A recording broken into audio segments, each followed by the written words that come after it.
Welcome to the postgame news conference for Game 9 of the Credit Union 1 West Coast Conference Women's Basketball Championship. We have Oregon State with head coach Scott Rueck and student athletes Allie Schimmel and Jenna Villa. We will start with an opening statement from Coach. Okay. Well, I thought it was obviously a great win. Loyola is a nemesis for us. They've beat us twice in the regular season, two just tough losses. The first one at their place, we didn't score the last 5 minutes of the game. Had a lead in the fourth quarter. At our place, up 8, late third quarter, had a lead into the fourth. Couldn't close it in overtime. And they just have something, that group has something about them that's special, that I respect. Hard to play against. It's an awesome challenge for us, and obviously a very tough matchup. Lawson is amazing. I told her afterwards, she has my complete respect for the way she plays this game, how hard she plays, how much she cares, how skilled she is, and so I've really loved and hated coaching against her, but I love watching her, and that goes for their team, and so to beat them says a lot. It takes everything you've got, mentally, emotionally, physically, every which way, and this team gave that today. So proud of the way that we competed. Yesterday, we were able to establish ourselves at the rim, and the three-point line was tougher to establish. Today, they really helped so well, and they disrupted us at the rim, whether it was a drive or a post catch, and that opened up the perimeter, though. And I thought our team saw the floor exceptionally well today, and the ball moved, and it was Oregon State basketball. It was inside, out, extra, and that's a hard team to stop when the ball moves faster than the defense can move, and I thought at times today that was certainly the case. And so we had our guards step up and just made enough plays, on both ends of the floor to close it out. And so excited to be sitting here as winners, and excited for the opportunity tomorrow.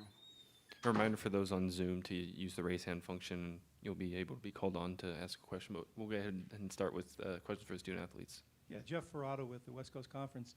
Allie, I understand that you've had a jammed finger, which has inhibited your shooting. It seems like you might have figured it out today. Can you just talk about what today felt like and when your finger got suddenly better?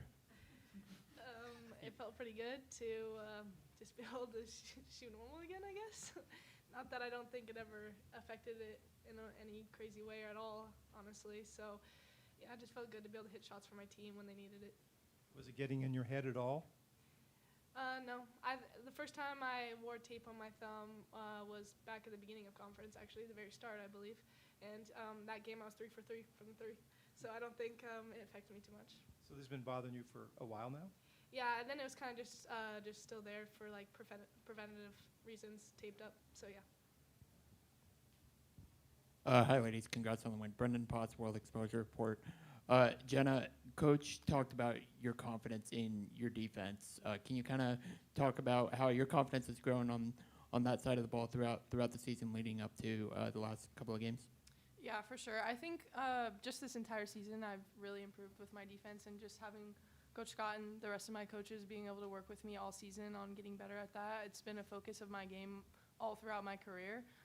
So just being able to lock up and just play perfect position and be able to get stops, it just has been a really big focus for me, and it definitely has been helpful for the entire team to be able to play 5 really great defenders on the court and get stops. And for Allie, can you talk about what a game like this does for your confidence and how that can be on the rise? Yeah, of course this feels really good, but it's also my teammates had never lost confidence in me. They trust in me as a shooter, as a whole player. So, just every game I treat it the same, and I just do whatever I can to help us win. Allie, one thing we haven't seen much from you is convert at the hoop on an M1. So with 4:15 there and the game what it is, just what's going through your mind to drive to the hoop there where, yes, they were doing a better job at the rim, and then here you are converting, and it's not a club we've seen in your bag very much this season. Yeah, that's true. I mean, it's just a play that Coach called, and I just, went for it, and, trying to do whatever I can to help the team. So, yeah, it's the best decision I could make. And for both of you, with the way that the game 9 days ago back home went and how close that was, and then making a 3, and all right, they're allowed to celebrate, certainly, but, like, that scene as you go off the court, and then hearing them in the tunnel afterwards, downstairs, and again, to the victor goes the spoils. They had the shirts and all of the rest. How much did any of that stick with each of you over the last 9 days? I think we definitely took it personally. We take a lot of pride in Gil in our home court, and so seeing another team celebrate on our floor, no matter who it is, it's a big deal to us. And we just talked about that game didn't really matter. This is the one that mattered, and sending them home today was our focus, and so that was our focus today, winning. And for both of you, when their 40% three-point shooter was the one who hit it at the end 9 days ago, and she was basically scoreless today, how much of that was part of the game plan because you both defended her? I think a lot of it was part of the game plan. I mean, just the scout was that she's a shooter and we have to eliminate her from the three-point line. Scott and I actually talked about it yesterday, just eliminating her completely from the game, not just from the three-point line. So, I mean, we did a pretty good job of that. So, yeah, just executing the game plan, and that was it. Allie, I just think about your story to this point. You know, walking on 2 years ago, and now you're leading your team in a career high points to the WCC semifinal. Do you ever sit back and think about this journey to this point for you, and how gratifying a day like today feels? Yeah, it feels super surreal. I mean, like, a couple years ago, I would have never thought, I'd be in this spot at all. And, super grateful, like, this entire experience and my journey it's been super exciting and super fun and such a great place for it all to happen for me with this team and and Oregon State and Corvallis, all of it. I just love it so much. And, yeah, it's really special, very special. Allie, are your parents here or family or Yes, they from are. metropolitan Corbett, Oregon? Yes, they made it out. That's like, looks over the Columbia River? Yes, it does. Sounds like a pretty place. Yeah, it's beautiful. What did it mean to you to have your family here watching this game for your team? It means so much. They support me so much. And a few times I actually heard my dad yelling after a couple of my threes. So I just love that they're here and able to see this happen because I know it means just as much to them as it does to me. So I love that I get to do this for them. Ethan, you're good to unmute and ask your question. Thank you. This is a question for either of you. Scott brought it up briefly of just how fast LMU plays. Obviously, the game started a little slow, but really pretty blazing after that. It seemed to me like you guys maybe wanted to keep it a little bit slower offensively. But can you guys just speak on that, on how you dealt with that pace of play, pushing it down both sides of the court? Yeah, I mean, we just talk about handling their pressure with poise and not trying to rush anything and playing at our pace and not letting them dictate how fast that we go. So I think that was a really big focus for us. And then just pushing the ball when we have an advantage. So we got a couple chance points. I'm not sure how many, but there was a couple times where we would push up the floor and find Lizzie wide open underneath. So just finding ways when we can push the pace to do that, and then also just slowing it down when they're pressing us and being able to take care of the ball. And just a follow-up for you, Jenna. Scott mentioned in the presser yesterday about how maybe using you a little bit less in yesterday's games in hopes of making it onwards and using it as a bigger weapon in this and in any potential future games. Obviously more point output, but how do you felt that applied to this game, if at all? I think just yesterday I was kind of just getting my feet under me, so getting out of all the missed shots in a game that we can still win, I think is huge. So then being able to focus in today and knock down shots when we need it. But yeah, I mean, he has emphasized in practice just resting us a little bit more and getting other people reps. So yeah, I mean, I'm just grateful for this opportunity, and I just want to be able to do whatever the team needs me to do whenever they need me to do it. Any other questions for the student athletes? Thank you, student athletes. You're free to go. Thank you, Go Beavs. We'll go ahead with questions for the coach, and then just a reminder for those on Zoom to use the raise hand function. Go ahead, Jeff. Scott, can you give us sort of the Reader's Digest version of how Allie came to you guys as a walk-on? Was she sort of recruited as a walk-on, or what did you see in her coming out of high school? Yeah, it's one of my favorite stories. I'll try to go quick on it though. It was the spring that the Pac-12 dissolved, and so we were 13 players, no seniors, headed to March Madness. And I just happened to be home one night, and I was watching the 3A state championship game in Oregon because some friends of ours played on Amity. And Amity was playing against this team named Corbett. And I'm from the greater Portland area, the west side though. And so I know where Corbett kind of is, but I don't know anybody at Corbett or from Corbett. And I'm watching the game, and I tune in like late first quarter, and there's this player going crazy, hitting threes off the bounce in transition. And granted, this is a smaller high school level, you know, and so take it for what it is. But they're like, I mean, who does that from NBA range? Driving to the basket, getting fouls, knocking free throws down, and the announcer says, it looks like Caitlin Clark out there, you know? And I'm like, kind of does, you know? I mean, not many people do that, what she was doing. And so she ends up winning the state title, this kid, this Ali Schimmel kid from Corbett with 42 points. And I think her sister had like 28 as well. So they combined for 72, won a state championship. I don't know, sorry for my math, but it's something like that. And so, but I don't need any players. But I was curious. I searched her while the game was going on. I wonder where she's going, and I was kind of disappointed I didn't know about her, you know. And so she's not going anywhere that I. Well, there you go. But no, it's on me. And so they just put her in my mind. Doesn't look like she's committed anywhere. Interesting. Well, we go on the Elite Eight. I have everybody coming back. And then I didn't have everybody coming back. And so we lose 8 players due to, you know, the conference realignment, whatever. And so now I'm like, remember that Ali Schimmel kid? I wonder what's up with her, you know? And so I watched her again. I'm like, yeah, I think she's got some stuff to her game that is special that I know I can't teach. I think this kid's pretty good. I find out that her options are small college.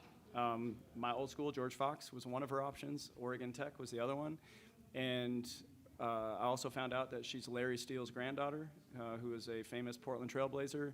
Her mom I knew of, played basketball against my sister back in the day at Lake Oswego, played in college. And so she comes from a basketball royalty, met them, loved them, the family, offered her a walk-on spot. It was a no-brainer, and they said yes. And so that Christmas, we put her on scholarship as she was earning you know, minutes for us off the bench. And so Ali's an incredible story. You know, a year ago, played 31 minutes in the championship game here against Portland, and has been a starter for us all year this year. So far, so good. She's a dream. Hey, Coach. Yesterday, you talked about how special this group is, and you've been a part of some special teams. In its own way, what sets this group apart from the others that you've coached? I don't know if much sets it apart. We've had, I would say it's very similar, you know, in all the most important ways. Hyper competitive, great chemistry, coachable, want to be great, humility in the locker room that you know, puts others before themselves, accepts roles, and then gets better as the year goes on. You know, I mean, that's all a coach could ask for, and this team has that, you know. So through the recruiting process, we're trying to predict those things, and then when it happens, because you can't always be 100%, and when it happens, you know, it's kind of magical. And this team has had something special to them, you know, all year long. And weathering Kat's injury at the beginning of the year was one of those very special things with this group, to watch them rally around her, and then fill the void. That is a massive void. It certainly was and is to fill, has been remarkable to watch, and here they are. You know, so another really special Oregon State team. Last question. Less than 5 to go, 6-point game, and you draw up for her to drive. What's going through your mind to do that? Because, like I said, yeah, she just hasn't shown that skill set. Well, first off, up 6 with 5 to go. I'm like, I've seen this movie before. You know, because both games were similar. And the one thing we hadn't tried yet is just telling Ali to get the ball and go to the rim. That's not exactly how it happened, but I hadn't tried that before. And this game, if you look on the floor, they come down in different matchups all the time. And you can either go into the lion's teeth, basically, for lack of a better phrase, but that kind of works, against their elite defenders. And they've got a couple on the floor all game long. And then they have a couple that are not quite as elite. They're still good. They're not as elite. And at that point, Ali's being guarded by somebody I thought was a favorable matchup. I didn't think Ken was in one. I didn't think Jenna was in one, but I thought Ali was. And so I just said, Ken, take a break. Let's get Lawson over there in the corner and give Allie the ball. And I just called, a play for her to go to the rim. And one thing about Allie that people don't maybe recognize is she is one of the fastest players on our team. When we run sprints, it's her leading, maybe Tiara's with her, but it was her and Kat last year at the front of the group. And so Allie's a better athlete than anybody thinks. And so it's not quite the upset maybe that it appeared. And she also has this gift of the game slowing down when she gets to the rim, which that's one of the things I saw when I was recruiting her. It's very rare, and you can't really teach it. So her decisions at the rim are usually right on. Thank you, Coach. Yep. Thank you, guys.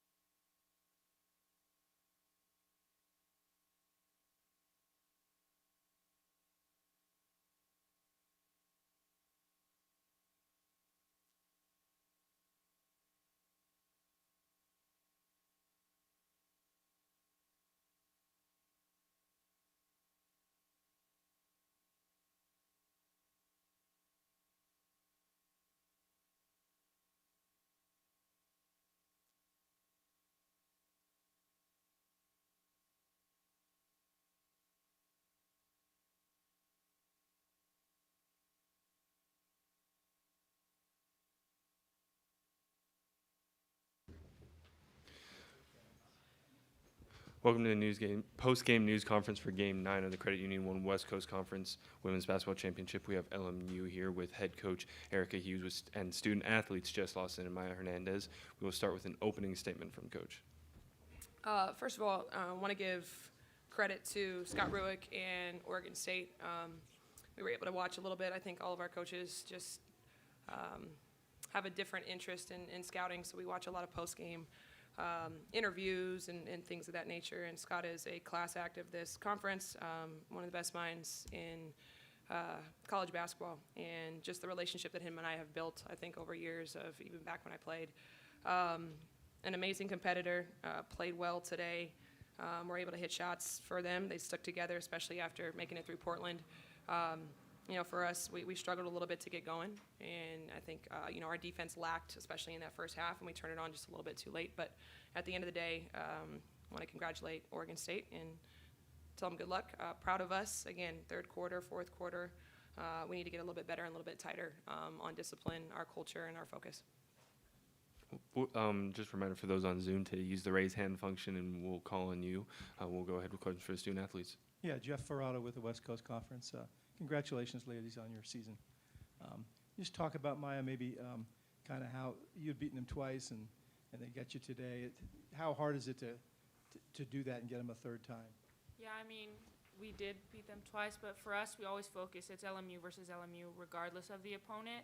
So really just focusing on our defense and our offense, and regardless of what we do, we're going to attack no matter what. So. Was that start kind of discouraging? No, not really, because we never really focus on what the score is or whether shots go in or not. We focus mostly on defense. So regardless if they're dropping, we were able to kind of use our defense to get offense going and just stay true to who we are and attack all sides of the ball. Before I ask Jess a question, can you just talk about what it's like to have someone like that who seems to have endless energy on your team? Yeah, it's amazing. She really is such a big dog, regardless of her size.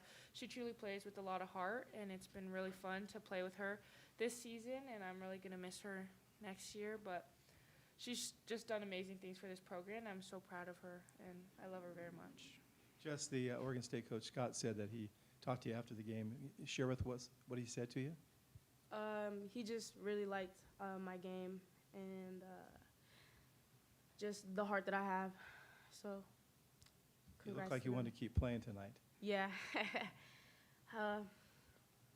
Yeah, Is this one hard to take? it is. But we're not going to stop here. We still have a lot more season to go, so we're not done. Hi, ladies. Brendan Potts, World Exposure Report.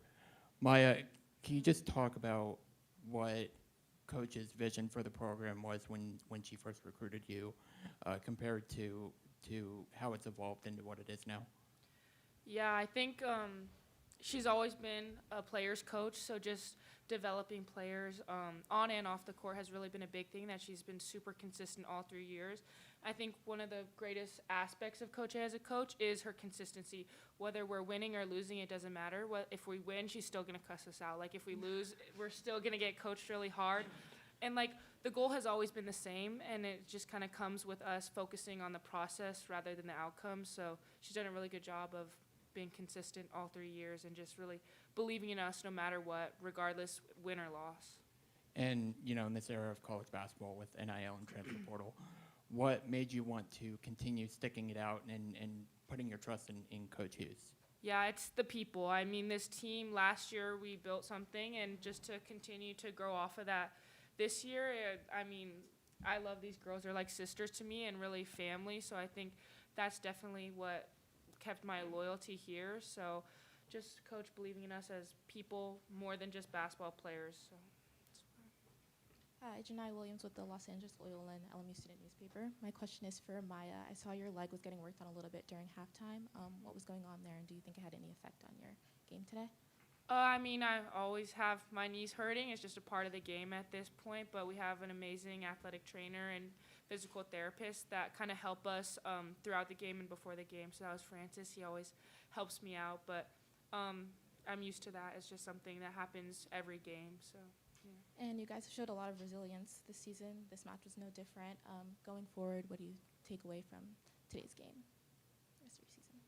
Yeah, I think a big thing for us is we've had a lot of failures, but we really embrace them as something to learn from, especially today's game. Like, even in our post-game talk, we're still looking forward. The season's not over, so just being able to look past failures and use them to improve for every step of the way has been something we've done since preseason, whether it was a win, a loss.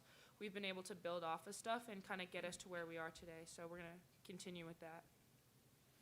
Any other questions for the student athletes? Thank you. Student athletes, you're free to go.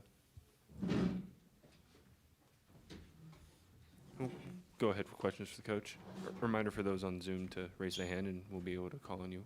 Erica, as the regular season champs, are you pretty confident you're going to be in the postseason? Yes, yeah. Yes, I am. WBIT or? BIT, yes. Uh-huh. Can you just talk about what these two, but basically what your team achieved this year, and give it some context? I think I was talking to Craig the other day, and him and I connected for a second, and for some reason, when he said it, it sunk in that we were 15-3. Today, going in the locker room, as Maya so poetically said it, on Mondays, I'm a bear regardless of the result. But knowing that we hadn't dropped a game since January, after what we've seen LMU placed at, right, is pretty remarkable when you look at the women that were sitting at this table today. Trying to understand how to handle this moment is hard. Not being necessarily prepared for this much time off, but definitely taking every moment in was the focus for us. And then, again, look into what can we learn from anything that does happen. And we talk about that every time out. We don't play for the score. We play for each other. And how can we get 1% better every day? And today, I think there were lulls. I think there's a lot of pressure. And for us, we hadn't been there before. So for us, it's a group that's still gelling. It's still growing. I've always talked about how can we reach the full potential. I'm always committed to that no matter what. So for them, the consistency of what they expect, and I think nowadays the more that you can build that when you know a roster might change, if that environment can stay consistent, I think you're going to have a good outcome. So I'm looking forward to whatever postseason, entails and whatever our matchups are, and definitely going back and looking at how can we grow from this one. Last thing for me, just tell us about Jess, especially the last two games. She's been just remarkable.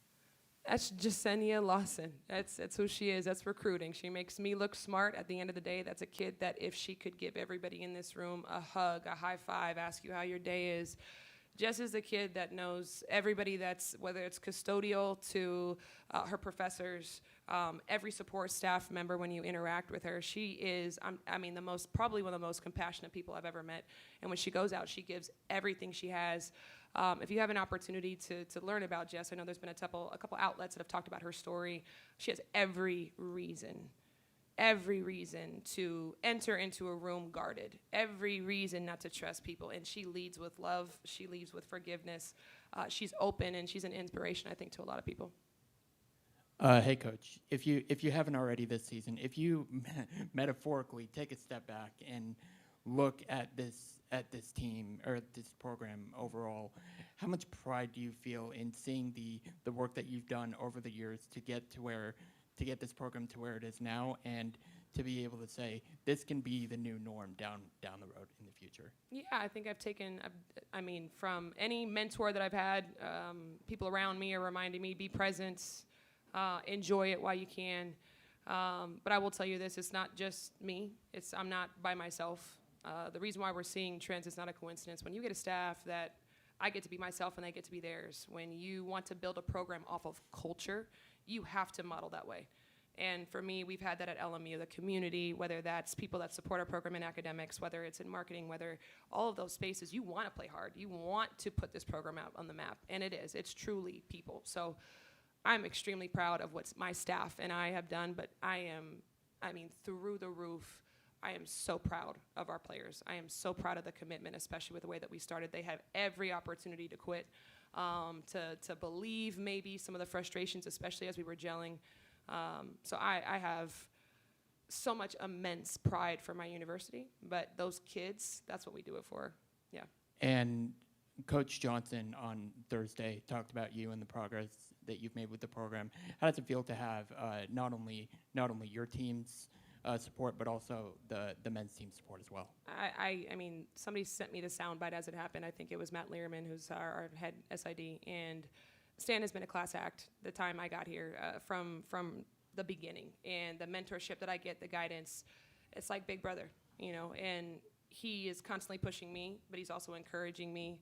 He believes, he knows every single one of our players' names, from Coach Romar to Wilson to Mark Phelps. They are all so invested in both programs. That's a really special thing to have. And again, LMU is a special place, and it's about people. So I'm very grateful for our relationship and his support, along with everybody else at LMU. Any other questions? Thank you, Coach. Thank you.